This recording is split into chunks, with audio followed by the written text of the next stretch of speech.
Personal notice, danger's my stock and trade. If the job's too tough for you to handle, you got a job for me, George Valentine. Write full details.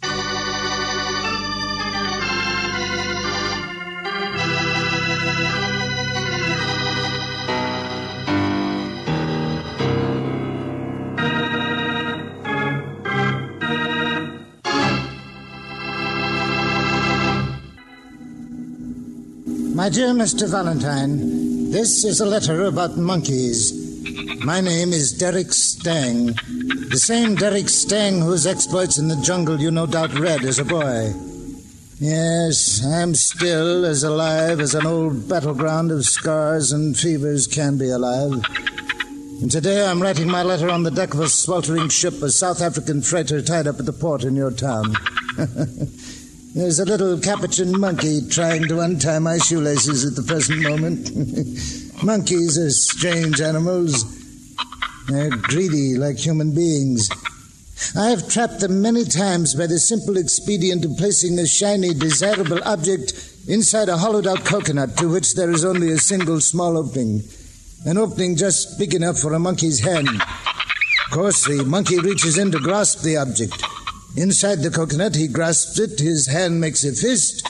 But then, Mr. Valentine, he can't pull his hand out. The fist is too big. His greed is greater than his fear of the approaching hunter. Now, Mr. Valentine, will you please come to visit me this evening? I need your help to complete the capture of a monkey. A monkey whose hand is already trapped. A monkey by the name of Lars Mikkelsen.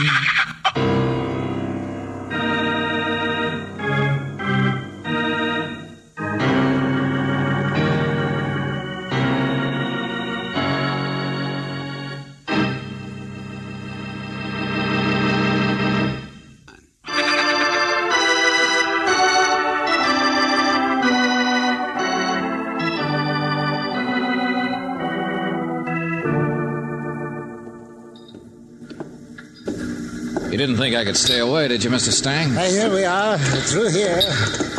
I'm supposed to be in bed, you know. But I was afraid you couldn't find your way from the pier. And so few people pay any attention to an old man. I've heard of you too, Mr. Stang, only somehow I always imagined you as... Taller, yes. More hair in my beard. Perched astride an elephant, perhaps. Isn't it wonderful? The romance there is in those old National Geographic pictures. Yeah, the greatest hunter in the world. Why, I remember when you... Oh, but I still am. Yes. Indeed, there's no one who can approach me. My exploits will never Wait be... a minute, that red sign back there, what did it mean? Quarantine, Miss Brooks. Huh? Animal quarantine. 10 days I've been stewing here because of some ridiculous nonsensical... careful there. Oh, yes. The gangplank runs straight into the ship, into the hold. I'm all right. But quarantine for what? It's a plot against me, that's what it is. No lights on, the captain disappears. Oh, yes, he's ashore. He's having fun. I have matches.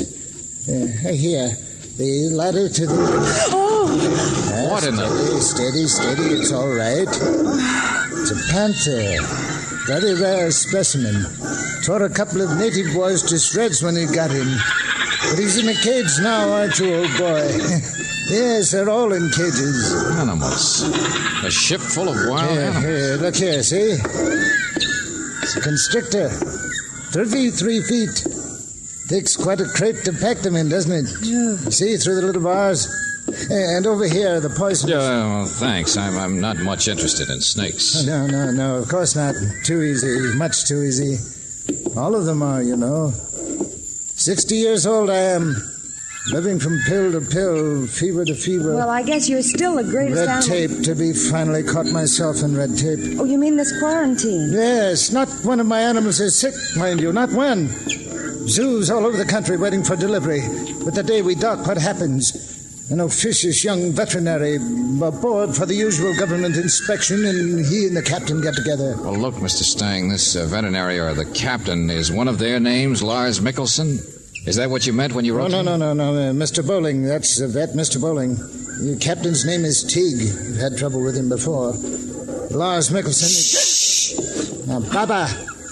How many times have I told... Asleep, stupid like men, big booming feet on the floor. You come booming like elephants. All right. My wife, Mr. Valentine... men. This is... Oh, no. My wife is asleep, she means in there. Baba, these are friends of mine. We're just going to my stateroom. Well, go. Do not just talk about it.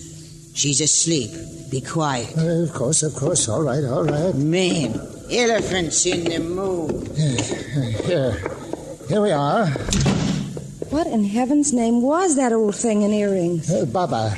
Old-fashioned notion of my wife's the personal servant, the devoted slave. I found her in Cairo 25 years ago. Claimed she could talk to animals. She looked just the same then, but she gets more and more obnoxious every year. Did your wife make this last trip with you, Mr. Stang? Oh, yes. Has to be somebody to tie my muffler, spoon out my medicine, yammer at the old man. Mr. Stang, wait a minute, look. What do you want me for? To be a witness. The hand in the coconut, Lars Mikkelsen. But who is The Lars? captain left the ship in charge of this man, an ugly, conniving rogue, the second mate, Lars Mikkelsen. Well, what did he do? What do you want me to be a witness to? Mr. Valentine, he stole my field glasses. What? Especially made ones they were, too. Finest ice lenses. There were several things stolen during the voyage, but I was sick. I didn't notice. First a hunting knife, then other little things. Now you're to see that he has them, that's all. I'll testify to their loss. I'm seeing my lawyer in the morning.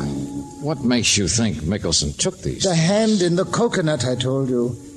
The field glasses I placed where he could take them. He won't let go. No one else could have taken them. He's up in his cabin now. Oh, you think this is trivial. I'm being vindictive. But, Mr. Valentine, people can't get away with things with me. I won't let them. Now, you'll find out for me, won't you? You'll come back first thing in the morning. This quarantine, my fevers, those nagging women, you understand, don't you? It's the last straw when somebody thinks I'm so ineffectual I can be stolen from without... All right, Mr. Stang, all right. Yeah, sure. See you in the morning. The boyhood hero. How the mighty have fallen. Oh, George, I feel sorry for him. Sure. What are you going to do? He's going to see his lawyer in the morning and prefer charges What can we against... do, Angel? I don't like a thief either. A hand in the coconut. Poor, worn-out, suspicious old guy. Well, least we can do is find out if he's right.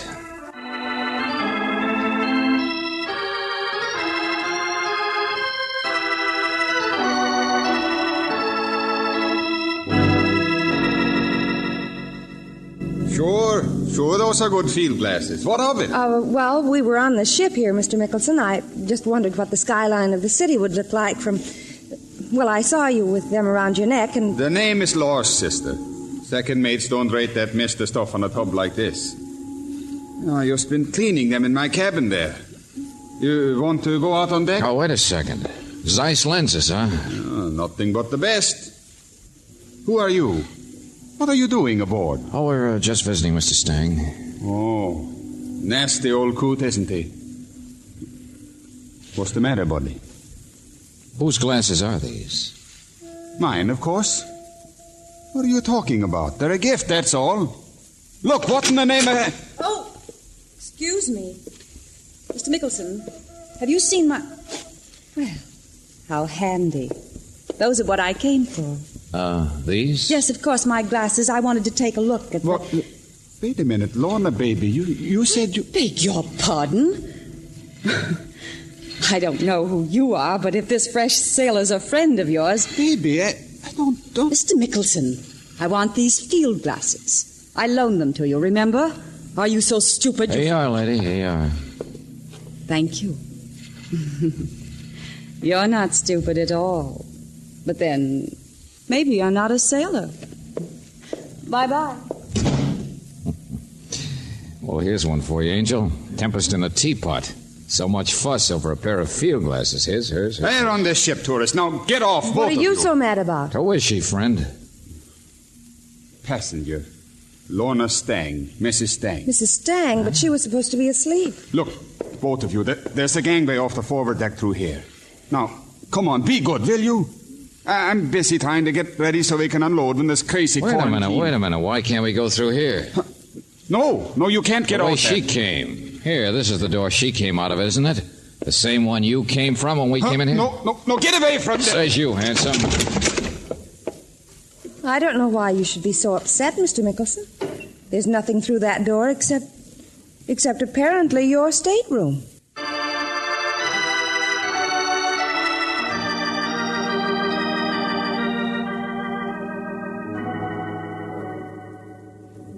I don't know what goes on that ship, Mr. Valentine. I'm just a veterinarian. Strange bunch of people being cooped up together for a long time. Mr. Bowling, I tried to get hold of the captain. The captain went ashore the day they landed.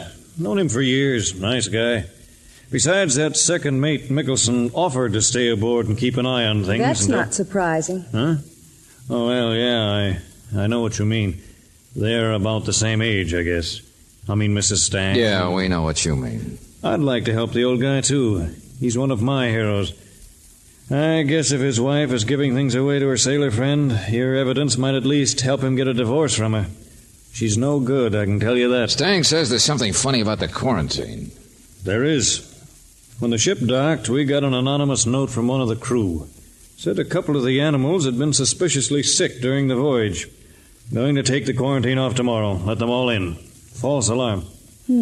Anonymous letter from one of the crew. Made sense at the time. He doesn't know. Will you clear that up? Well, George, after all, if Mrs. Stang is the kind of woman who'd pull the wool over her husband's eyes in one way... Not exactly what I meant either, Miss Brooks.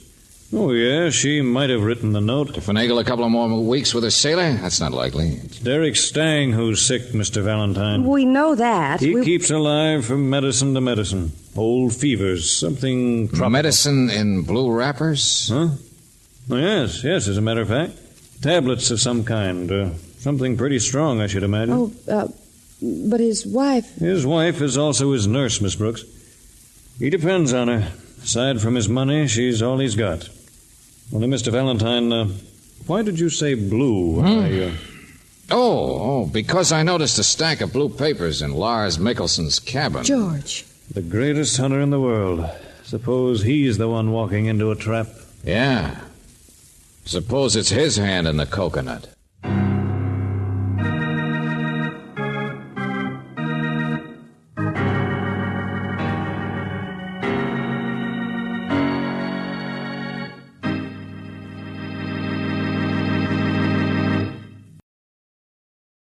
And now, back to George Valentine. The hand in the coconut.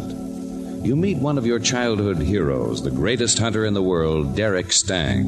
You find that he is still the greatest hunter when it comes to animals, but his observation of human beings is a little less acute.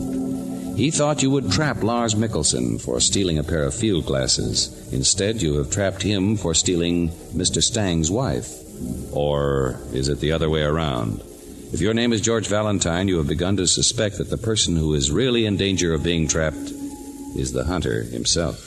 I don't know what I can do in this situation, Mr. Valentine, dragging me down to the waterfront. I know, Doctor, I know. I'm sorry we had to get you out of bed. Oh, look at that fog.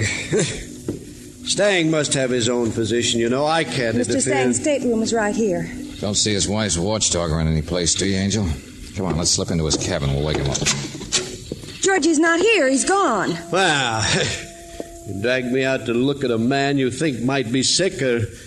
There, you see? He's so sick he's out walking around deck someplace at 6 a.m. or going someplace else. Well, I'm a doctor, Mr. Valentine. Do you expect me to take seriously the idea that... Here, look at these. Blue papers. In the wastebasket. George, the same as those powders, those tablets were... Yeah, only look how many of them. Yes, the accumulation of days, judging from the other trash. Strong. Well, I grant you the old man is taking strong medicine, but men who are poisoned generally die in bed. Uh-huh. And if a man had been living on this stuff, he could build up quite a resistance. In fact, Mr. Valentine, while it might hurt you or me, he couldn't be poisoned with it.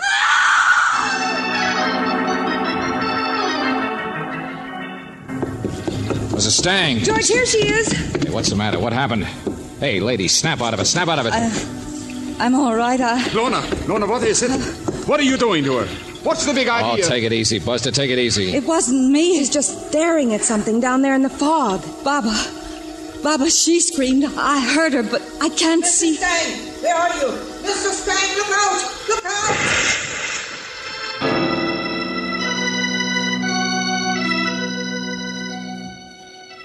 In the water. In the water. He fell in the water. George, I can't see him. There's his cane, but it's so far from the wharf. Not there. He's not there. He's gone down. I could see him go down. The current's so fast I can't do anything. Hey, there's the police over there. Get a boat for him, Mickelson. Step on it. The current's so fast. All right. Do what you can. He just fall. I could see him Now listen, fall. old lady, will you there tell was us? something the matter with him. He walked like the blind. I call out, I shout. I tried to grab him in time, but he falls. Policeman over there on the deck saw the splash too, Valentine. Looks like Stang's been swept out. All right. Only Mrs. Stang. Leave me alone. My baby, I could not grab in time. Don't touch me, Baba. Oh, my baby. Baba, come here, will you? Now, look, he fell here, huh? Over this rail? Yes, I think. It was in the fog. I Okay, couldn't. now listen, I don't believe you. And I don't mean just the rail. I mean the scuppers, wide and deep, see? If a man fell, he'd only land against the rail. Men. He fall, I say. I saw him fall. They're not doing much good, Valentine. Mickelson. The police couldn't get out in time, neither could I. He didn't come up. He's gone. He's gone, you understand me? Yeah, I understand. It's as phony as a lead nickel.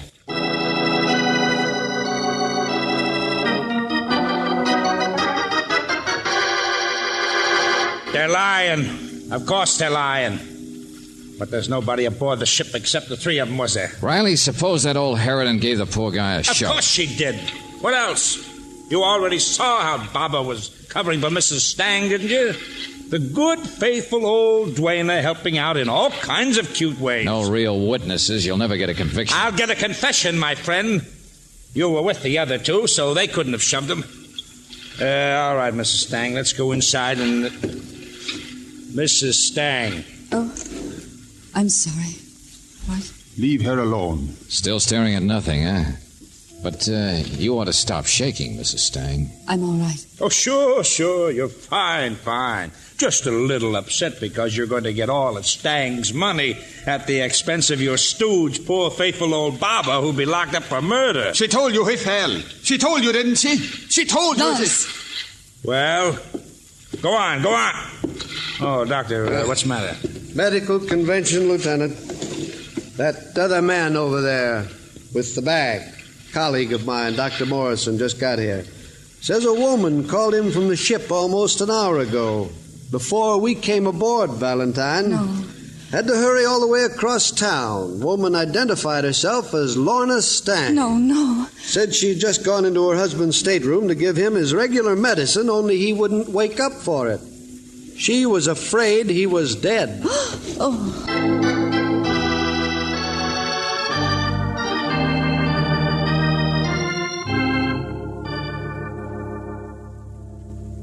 So it was just his body that went overboard. Don't you understand, Riley? We'll get a confession. The three of them are in Hey, it. wait a minute, hold it. Doctor, what else in that wastebasket? Same wrappers, same medicine. So they poisoned him. What difference does it make? Will you ever prove it? I don't have to. No. And even if you had his body, you wouldn't either. Tablets are gone from the mate's cabin where I saw him, aren't they? Huh? What's that got Hey, to do Doctor, with it? tell me. Derek Stang lived on this stuff. What would happen if it were taken away? It's hard to tell. Die sooner or later, probably. Uh-huh. Well, suppose Lorna Stang had left those tablets with the mate. Suppose they were substituting something harmless for the strong stuff in the blue papers. Suppose that was the idea. Even an autopsy couldn't prove that absence of medicine had killed a man. Hey, where you going? Where do you think, Riley? To catch a monkey.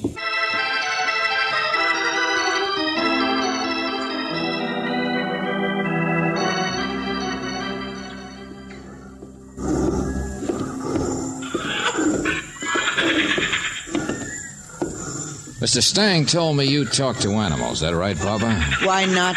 They can say more than men. I already told you we know the whole story, didn't I? That your beloved mistress confessed the whole thing, all of it? And so? And so now tell me he fell overboard. I threw him overboard. He was dead. I see him dead in the stateroom. Oh, great. Helpful Nellie, huh? No wonder Mrs. Stang wouldn't let you touch her. I wonder it was she who screamed when she saw you out there on deck. You kind of interfered with their little plan, didn't you? I know nothing of plans. You knew enough that when you saw the body, you figured it was murder and thought you'd better be helpful and get rid of the evidence. She is my mistress. For her, I would do anything. But you say she confessed. I lied. You shuckle. Take it easy, lady. Look out now, look out. Yeah, be careful. Don't get your friends excited. Besides, you're not really mad. You told it too easy, so don't pretend. There should be cages. Oh, I'm not afraid of these things. All behind bars, aren't they? All trapped. Monkeys, panther. Yeah, even the snakes. I talk to animals too, you know, Baba. Ah, you fool. No, I'm not. You are. The good and faithful servant who spoiled Lorna Stang's plan for a perfect murder. So perfect, so neat, it must have been put right in front of her. Like bait in front of an animal, like a shiny object in a coconut to trap the greedy monkeys. Look out! They move the cages. Sometimes there are accidents. Cut it out, old woman. I'm not afraid. But everybody else seems to be. Stevedores, policemen. They don't come any closer than they have to, do they? Be only too glad to get rid of this slice of the jungle. Now, let's see. All consigned for shipment to Derek Stang's animal farm. You talk like they win. Ah, men. Old woman, so faithful to Lorna Stang. I guess she believed it. You put up a pretty good act. But then she's young. You can't have been with her very long. And the great hunter told me he found you in Cairo 25 years ago. Faithful to whom, Baba? Now, let's see. Who's everybody most afraid of? Snakes, I guess. Boa Look out! Don't touch a cage!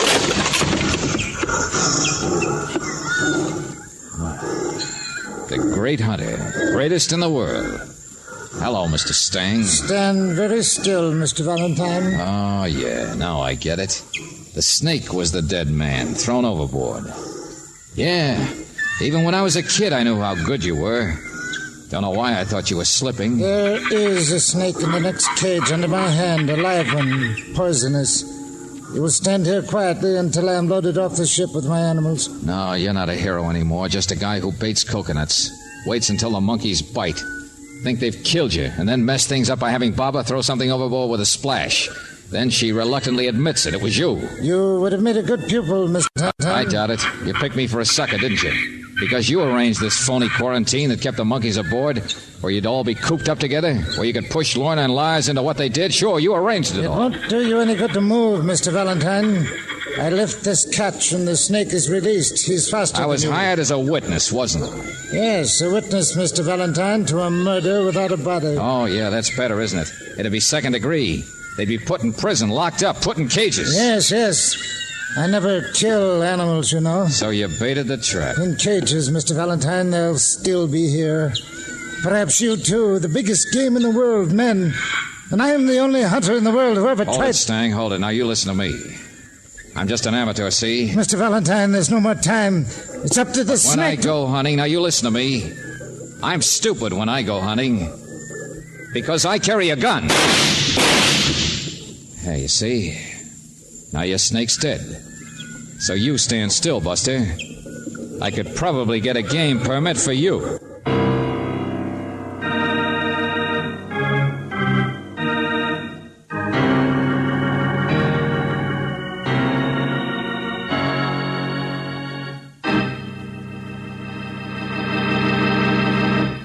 But Stang didn't do anything. That's the awful part. He made the other people do things that were wrong, so there's nothing the police can hold him for. Angel, Derek Stang was really successful. You know that, don't you? Yeah, he kept trying to get bigger and bigger game all his life.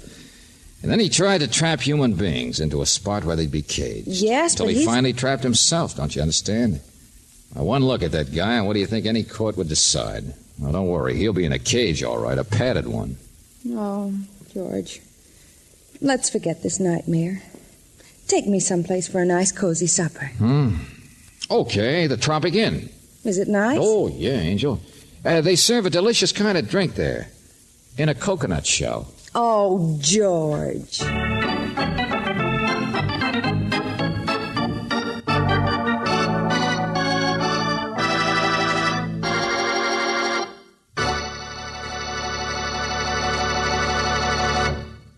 Robert Bailey is starred as George with Virginia Gregg as Brooksy. Let George Do It is written by David Victor and Jackson Gillis and directed by Don Clark. The music is composed and presented by Eddie Dunstetter. Your announcer, John Heaston. Listen again next week, same time, same station, to Let George Do It. This is the Mutual Don Lee Broadcasting System.